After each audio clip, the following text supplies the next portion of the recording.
Hello and welcome to the Mitre10 Cup Round 3 predictions, not the Hash Rugby Chat episode 2052. That was the last one, wasn't it? Oh, dearie me. There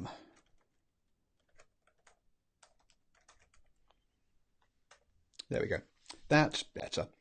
So yes, welcome to the Mitre10 Cup Round 3 predictions. Hi, I'm Paul, the guy behind DrivingMaul, your best place rugby predictions and opinion.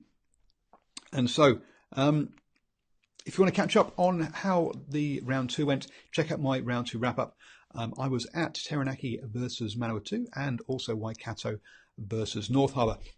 And my wrap up includes post-match interviews with the head coaches of all 4 of those teams.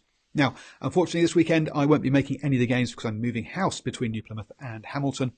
So if you live in Hamilton, say hi. So none this week, but there will be the weeks following that. So do follow on Twitter, subscribe on the YouTube channel, all that kind of stuff to catch those interviews and things. So this time we kick off with our first Wednesday night game between Counties and Taranaki, and a lot of people have been asking me, why do we have Wednesday games? The reason we have Wednesday games is because they have to, is that every round, or every team has to play 2 games in 1 round.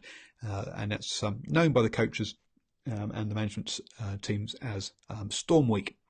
So Storm Week this week is for Counties, Manukau, and also Taranaki. And they'll have had this in their calendar and been preparing specifically for this week. Other teams will have them later on in the season, obviously, and it's just to fit in the required number of games in the window that they have for these games. So Counties Manukau against Taranaki is the opening game of the round on Wednesday night. Now, both these teams will play again on Sunday. So will they rest any players for this one, or will they go full bore on this game and then maybe rest players for the second game? It's going to depend on their priorities. For Counties, they've lost their opening 2 games. They really do need a win.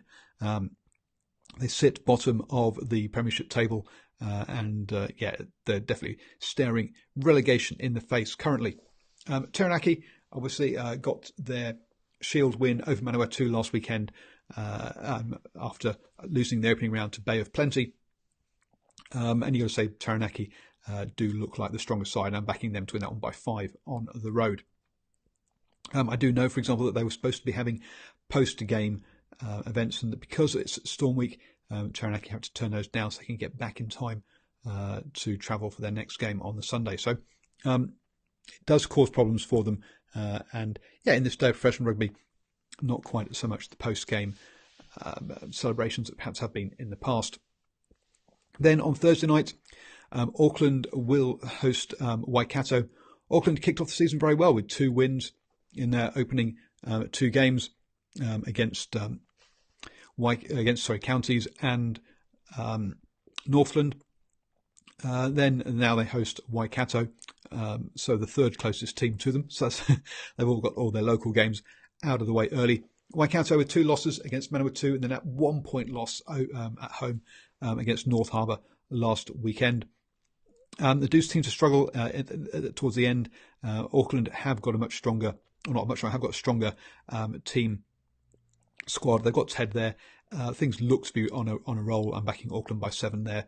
Waikato looking at struggling after they've dropped down into the Championship. Wellington then host Southland. Now, Southland, this is on the Friday night game. Southland didn't win a game all last season. They've lost their opening 2. Wellington obviously got promoted last season into the Premiership. It's a good example for them, a good opportunity for them to pick up 5 points. Back in Wellington by 20. Southland have lost both their opening 2 games by 21 points. They're going to struggle when they come up against Premiership opposition such as Wellington. Then on into Saturday, Bay of Plenty hosts Canterbury, and to me this could be the most interesting game of the weekend. Bay of Plenty, 2 wins from 2 games against Premiership opposition in the Championship. Canterbury lost their opening game to Tasman, then beat Wellington last weekend, but they could have lost that one as well. Some things went their way. So I'm going to get out on a limb here. So Bay of Plenty will get the win over Canterbury being at home.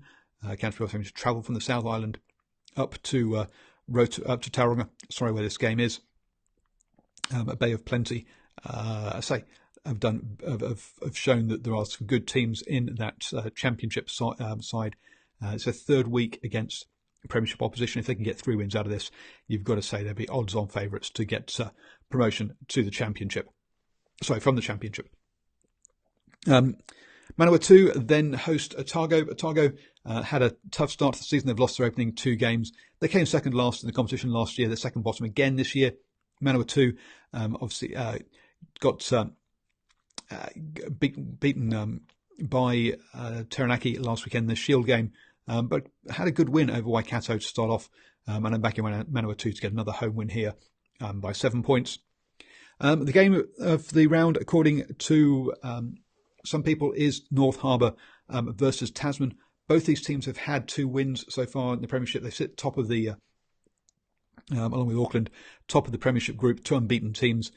Tasman having beaten Canterbury, at home, and then Southland at home.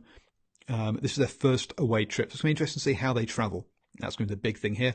North Harbour, 2 wins against championship opposition. Got to remember here, and they've both been just by 1 point, beating Northland and Waikato by just that single point. They've been narrow wins. Sure, it took Waikato to score a converted try at the death to close it to 1 point. So it was a 2-score game really, but that's still 2 close games against championship opposition. So I'm going to back Tasman to win this one by 3. A lot of people are backing Tasman to be the team to beat in this competition. Then we come up with the games on Sunday, which are the double headers for the teams. So this is the 2 teams in Storm Week. So Magpies, Hawke's Bay host Counties Manukau. Now Hawke's Bay have got 2 wins. They've got 2 wins on the road against Southland and Otago. So not the hardest opposition, let's be honest. But they're up against a Premiership side this time out. I'm going to back Hawke's Bay by 3 because I think Counties are going to have to put out their full strength side against Taranaki, having those 2 opening losses, and we'll come into this one pretty tired. And then the final game of the round sees Northland host Taranaki. And Northland, I've been was very positive about going into the season. I think they've been building well over the last couple of seasons, but they have opened up with 2 losses in this season. Taranaki got that good win over Manawatu, as we've mentioned, after losing to Bay of Plenty in that first one. I think they'll have learned from that Bay of Plenty game a lot, and won't be taking anything for granted against Northland. I back Taranaki to win that one by 3. Those are my thoughts. Please let me know your thoughts down below. Always up for a good old rugby chat. So yes, let me know your thoughts down below. Don't forget to subscribe, like, share, and all of that kind of wonderful stuff, so you don't miss out on any of my other videos coming out.